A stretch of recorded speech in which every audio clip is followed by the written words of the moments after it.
Sani cari Veneti, catolicismo e maçonaria, sabemos que são duas coisas que não se conversam. Todos os papas sempre aí condenaram a maçonaria e, claro, a maçonaria desde o início tentou destruir a igreja ou, enfim, pelo menos ocupar o posto da igreja na sociedade. E isso a própria história nos conta, principalmente a história lá do período da imigração, né, dos nossos colonos. E a gente tem também, para afirmar um pouco a respeito disso, uma história que acontece aqui nesse universo de colonização, que é o próprio padre Nossadini. Nossadini foi um padre considerado herói aí pelos imigrantes, não só aqui da região da Serra Gaúcha, mas também em outros lugares onde ele esteve no Paraná, se não me engano também em Santa Catarina. Então ele fez uma peregrinação, né, enfim, nas colônias aqui. Isso aqui era uma missão dele que foi dada por Roma, foi bem definida por Roma, fazer essa peregrinação aqui entre os colonos e tentar orientar e ajeitar essas colônias, né? Como ele mesmo dizia, eram colônias que estavam totalmente largadas pelo governo. Bom, o que acontece é que, infelizmente, o Nossadini, quando a gente compara, e assim, esquecendo um pouco essa questão, enfim, agora, né, esquecendo um pouco essa questão de catolicismo e maçonaria, se a gente for ver direito, por exemplo, hoje se considera e se conhece muito mais aqui o Garibaldi do que o Nossadini, e não é justo porque o Garibaldi ele nunca fez nada pelas pessoas aqui, ele nunca esteve aqui, ele esteve nos episódios da Revolução Farroupilha, que não tem nada a ver com os colonos, com os nossos imigrantes, porque eles nem aqui estavam ainda. É um outro contexto. E o Nossadini, sim, o Nossadini esteve aqui, ele ajeitou uma série de coisas e orientou essas pessoas, né? Bom, então seria... Para efeito, né, seria muito mais importante que a gente reconhecesse o Nossadini no lugar do Garibaldi e não o Garibaldi no lugar do Nossadini. Mas espero que você que esteja aqui acompanhando e é daqui da região, agora comece a tomar consciência. O Nossadini era um herói dos imigrantes, os imigrantes adoravam o Nossadini. Olha só. Antes disso, claro, curte o vídeo, se inscreve no canal, não esquece de ativar o sininho das notificações. Sou Fernando Menegatti, esse aqui é o Lengo-a-Mari. E eu também já deixo para você aqui o Evangelho de São Marcos, estamos falando do Nossadini, que era um padre, né? O Evangelho de São Marcos, a primeira publicação do Lengo-a-Mari, o primeiro livro aí, escrito em vêneto e português. Portanto, é uma versão bilíngue, vêneto e português. O Lengo-a-Mari pretende fazer diversas outras publicações aí ao decorrer dos anos. Vamos, né, torcer que consigamos. Isso aqui é a primeira publicação. Se você quiser, está disponível também, você pode comprar. Bem, olha só para a gente fazer uma breve introdução de quem era essa pessoa, né? O nome dele foi conhecido como Padre Nossadini, mas o nome dele era Pietro Antonio Maria Umberto Nossadini. Ele nasceu em Bassano del Grappa em 15 de agosto de 1862. Como falei para vocês, ele era vêneto. Então, o Nossadini ele desenvolveu atividade notável em várias paróquias da Itália, como combativo defensor do ultramontanismo, fundando uma série de sociedades. O ultramontanismo foi um movimento que era em defesa do Papa, um movimento que foi criado, principalmente ganhou bastante força nesse período aqui, em 1800, né, século XIX, nesse combate contra os positivistas, os progressistas, os liberais, né, enfim, e que, querendo ou não, a maçonaria estava ali financiando boa parte deles, né? Quando a gente fala sobre maçonaria, a gente está falando sobre os outros grupos também, né? Os outros grupos acabavam sendo, de alguma forma ou outra, as outras sociedades secretas estavam ligadas de alguma forma ou outra. Bom, passou uma temporada aqui no Brasil, como eu já dei a introdução aqui para vocês, nos primeiros tempos da imigração no Rio Grande do Sul. Ele veio para cá primeiro, pelo que diz a literatura, ele vem para cá primeiro, onde ele exerce uma forte liderança na comunidade católica, num dos períodos mais conturbados, e ele foi, assim, pioneiro no campo, principalmente da imprensa regional. Ele também tem sido assinalado como no processo, na verdade, da emancipação sociopolítica do colono e imigrante, contribuindo através do elo comum da religião para a união de grupos diversos, aí, dispersos e diversos e culturalmente conflitantes. Aqui, claro, estamos falando, por exemplo, por mais que os vênetos fossem a maioria, ia ter ali alguém que veio da região do Trento, né? alguém que veio também da Lombardia, então eles acabavam não se adequando tão bem, né, um com o outro. E foi contribuição não só do Nossadini, mas o Nossadini teve uma grande contribuição nisso, de fazer com que esses grupos se acertassem, então, pela religião. E para a criação de uma identidade coletiva onde o colono era retratado como um trabalhador incansável, ordeiro, moral e promotor do progresso e da civilização. Progresso, óbvio, cristão, né? Porque existe a ideia do progressismo, do progresso que está ligado aos liberais, e não era essa a ideia que eles estavam querendo na época.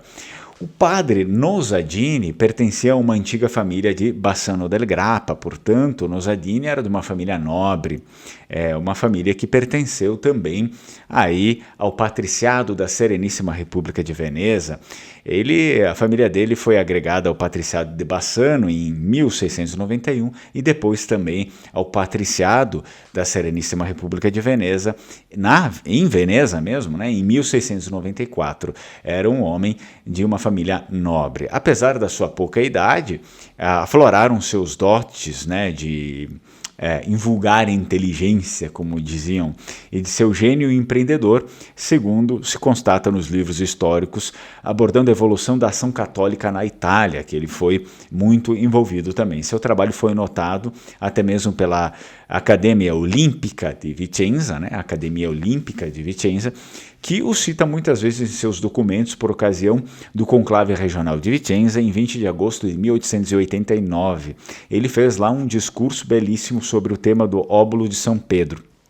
Então, ele tinha uma atividade intelectual já bastante agressiva lá no Vêneto, né? Não demoraria muito tempo em Roma, porque a gente sabe, ele estava ali se congregando ao clero, né? Portanto, ele tinha ido a Roma. Não demoraria muito tempo em Roma, pois ainda fizera seus votos perpétuos proferidos em Ceneda. Ceneda fica em Vittorio Vêneto, em Treviso, em 25 de março de 1896, sendo ordenado assim padre e iniciando os preparativos que muito importantes para ele, né, os preparativos para um apostolado no Brasil, começando aqui pelo Rio Grande do Sul, em conformidade com o plano de vida que definira em Roma. Portanto, esse era basicamente, foi talvez a primeira missão dele, né? A primeira missão realmente séria dele foi esse apostolado que foi definido em Roma, né? Roma estava com essa política de europeização e também romanização das colônias, enfim, as colônias espalhadas principalmente no Brasil. Romanização no sentido eclesiástico, né? Não que iria vir aqui o Império Romano, não é assim, romanização nesse sentido.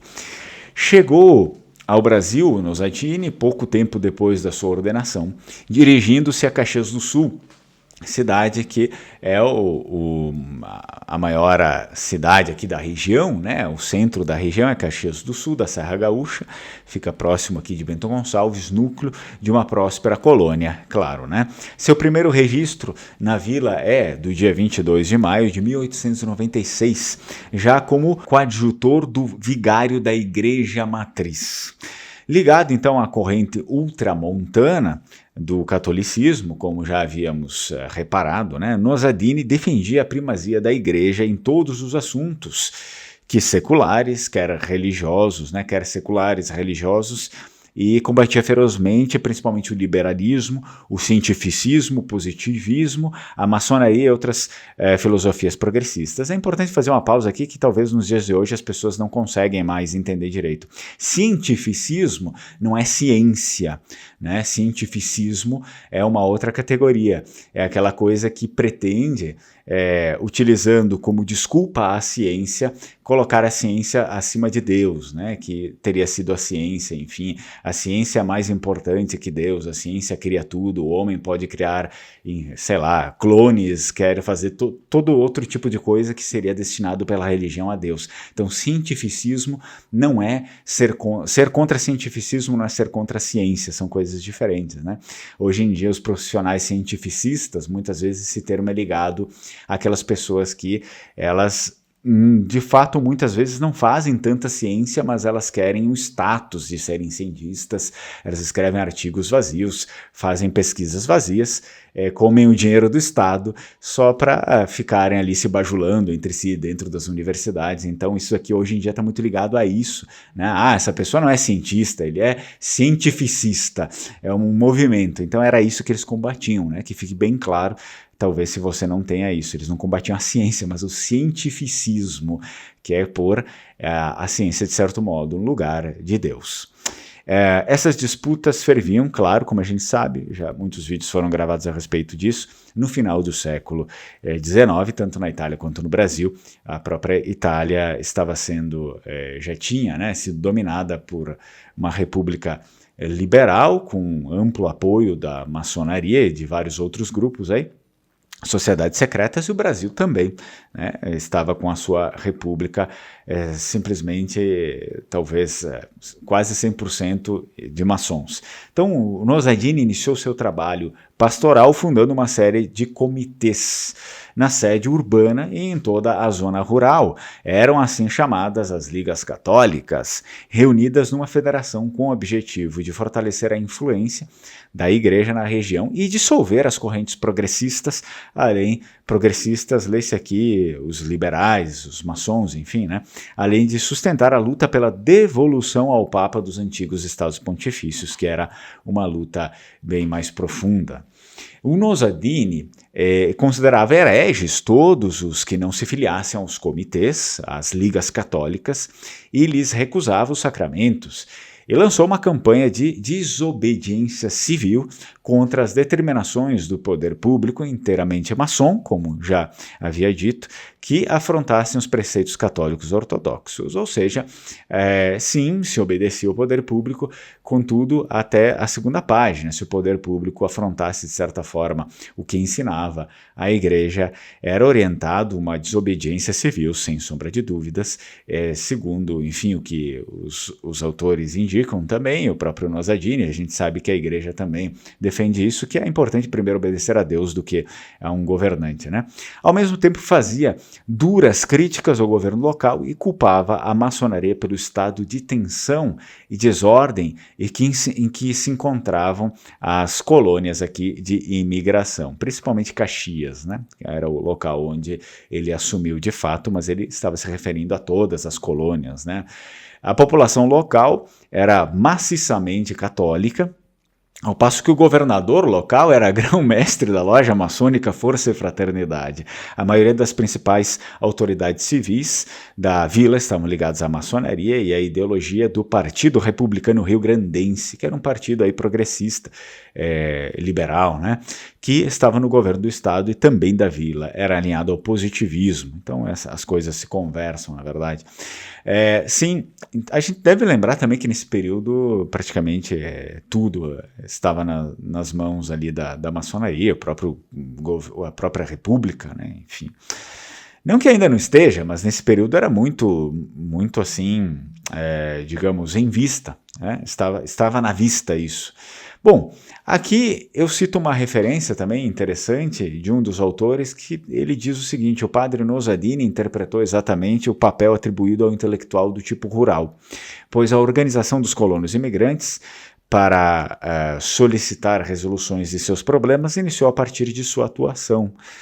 Durante a sua permanência em Caxias, o padre mobilizou os colonos de tal forma em torno dos comitês, das ligas católicas, né, as ligas santas do Nossadini, que, ao menor sinal de descontentamento, os católicos promoviam manifestações de desagrado, criticando sempre a administração pública. Também tenho outras informações aqui que são interessantes. Então a gente tem em 1893 o padre Nossadini, então vigário, fundou diversos comitês católicos, como a gente já tinha dito, né, que eles foram pulverizados por todo o campo rural aqui das colônias de imigração, né, não pelo Rio Grande do Sul, mas pelas colônias de imigração.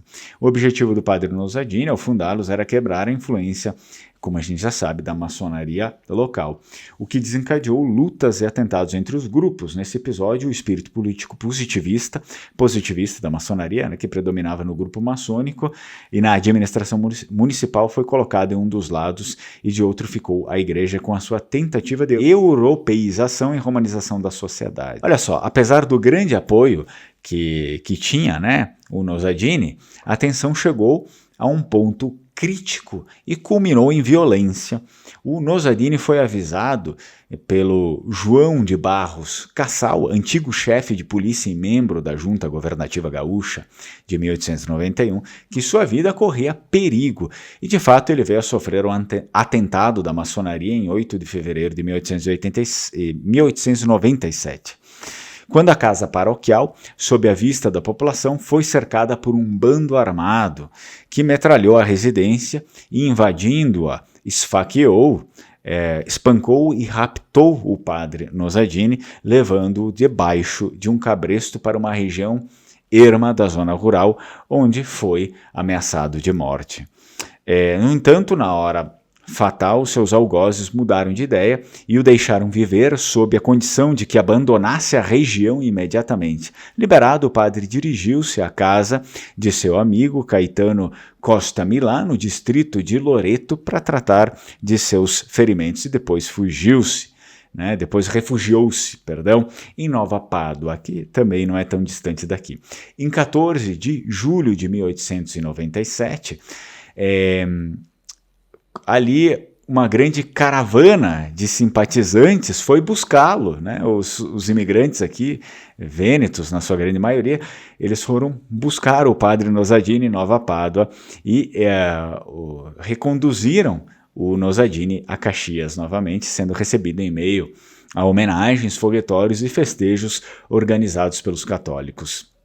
Em 15 de outubro de 1897, começou a circular o primeiro jornal de Caxias, que era o Caxiense. Só que esse jornal aqui não era católico, era órgão do Partido Republicano Rio-Grandense, vinculado diretamente à intendência. E já na primeira edição, o jornal era maçom, né? Então, já na primeira edição, o padre foi acusado de prejudicar as festividades cívicas que comemoravam a unificação italiana e a proclamação da República Rio-Grandense. Vamos relembrar que são dois fatos históricos, tanto a unificação italiana e a proclamação da República Rio-Grandense, são dois fatos que foram promovidos pela maçonaria, né, por membros que estavam ligados à maçonaria, por isso que o padre era totalmente contra. Em resposta, Nossadini fundou, em 1º de janeiro de 1898, o segundo jornal da Vila, o Colono, utilizando-o para defender seus projetos e ideias, organizando também grandes assembleias populares, reunindo as ligas católicas vênetas em demonstrações de força. E agora sim, eu tenho aqui uma menção sobre esse jornal, né? O jornal semanal e de índole essencialmente católica, apostólica romana, será papal no mais estrito senso da palavra. Nós não saberíamos conceber um jornal católico sem que seja papal. Para um verdadeiro católico, depois de Deus, o Papa é tudo. Essas aqui são as próprias palavras, né, lançadas no jornal, explicando qual seria a linha editorial do jornal, né? Então, nesses tempos, a igreja ainda deixava transparecer suas insatisfações com a situação ocorrida após a República, e a autoridade do Papa era concebida publicamente como acima da autoridade dos governantes republicanos. Se anteriormente houve a criação dos comitês católicos, que além de fazer surgir líderes no campo religioso e civil, constituíam verdadeiras comunidades eclesiais de base, unindo os católicos contra a perseguição maçônica, entre os anos de 1911 e 1913, foram criadas novas associações. Então, aqui diz claramente que, querendo ou não, e depois nós temos outros aspectos aqui, que a maçonaria não deixava, né, os líderes maçons não deixavam com que os nossos colonos se apropriassem do poder. Eles não podiam nem votar, nem homem nem mulher, enfim, não podiam nem votar. Eles tiveram a duras penas que conquistar esse direito de votar, porque senão eles não iam votar no pessoal aqui que era contrário, enfim, a eles. Então tem toda uma série de história bem difícil que ocorreu nesse período.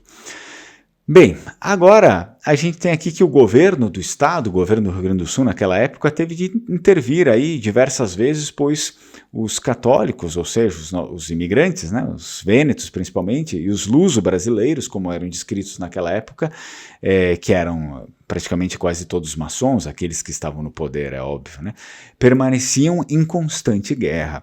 Em meados de 1898, ambos os jornais, aquele de cunho maçom e aquele de cunho católico, deixaram de circular, provavelmente por força do governo do estado, talvez, né? E em dezembro, para acalmar os ânimos. E em dezembro, finalmente concedendo as múltiplas pressões, o bispo, que estava em Porto Alegre, removeu o Nozadini da paróquia de Caxias do Sul. A professora Roseli Bergosa recordou ainda o interesse do padre Nozadini pela educação, sendo o idealizador do Instituto Educativo Cristóforo Colombo, que não veio a se materializar pelas constantes disputas que o padre se envolveu, porém ele tinha esse ideal aqui, ideal nobre, de montar esse Instituto de Educação, óbvio, voltado aos nossos colonos e a outros imigrantes que iriam chegar, né? Outros autores, é importante que a gente veja, apontam coisas também interessantes, como a primeira experiência da imprensa católica na região colonial durara apenas 8 meses e sucumbir aos choques políticos entre o clero e a maçonaria. No entanto, este jornal já dera as diretrizes básicas em que iria se basear a imprensa católica regional, isto é, a defesa incondicional do papado, associando a identidade imigrante à figura do católico italiano ordeiro e trabalhador. É importante também a gente ressaltar que haviam outras comemorações aí, se não me engano, houve uma comemoração da parte da maçonaria, está aqui nesse livro, né? Houve uma comemoração da parte da maçonaria, o livro se chama Nossa Fé, Nossa Vitória, né? Então, houve uma comemoração por parte da maçonaria que era para comemorar o fim dos estados pontifícios, e que os imigrantes não deixaram. Eles até trouxeram a maçonaria, os governadores, né, enfim, os governantes maçons trouxeram um canhão e tal, botaram na praça, e os colonos acabaram expulsando todo mundo ali com enxada e não sei o que, e não deixaram que se comemorasse o fim dos estados pontifícios, que é aquilo que eu falei para vocês, né? A maçonaria, querendo ou não, trabalhou para o fim dos estados pontifícios, entre outras coisas, né? Enfim, o padre Nozadini, depois ele faleceu lá no Vêneto, ele faleceu em Pádua em 25 de março de 1921. Então ele falece lá no Vêneto, e aí em 28 de dezembro de 1959 a Prefeitura de Caxias do Sul batizou uma rua com o seu nome, né? Então ele foi um dos grandes precursores aí de Caxias do Sul, nessa organização de Caxias do Sul. Talvez merecesse um pouco mais do que só o nome de uma rua, né? Talvez, enfim, eu não sei, acredito que eles não tenham nenhum monumento, mas se tiver, me perdoem, mas talvez se não tivesse, seria importante que tivesse pelo menos um monumento daquele que foi o grande, digamos, desenvolvedor das ideias, das ações intelectuais aqui, né, das colônias e principalmente de Caxias do Sul. Tem muita coisa para falar, mas na verdade os primeiros políticos foram desenvolvimento dele, os primeiros políticos católicos vênetos, né, que assumiram depois, posteriormente, a região aqui. Bem, para finalizar, eu tenho aqui a bandeira do Vêneto, nós vendemos as bandeiras do Vêneto, tem 7 modelos, se você se interessar, só entrar em contato e a gente facilita também isso para você comprar a sua bandeira do Vêneto. Temos também o calendário aqui, vem direto da região do Vêneto, assim como as bandeiras, o calendário todo escrito em língua vêneta 2024, aproveita, compra o seu, porque estamos já esgotando aí os exemplares do calendário Vêneto. Espero que você tenha gostado do vídeo e nos encontramos no próximo. Tchau, tchau, Turcom.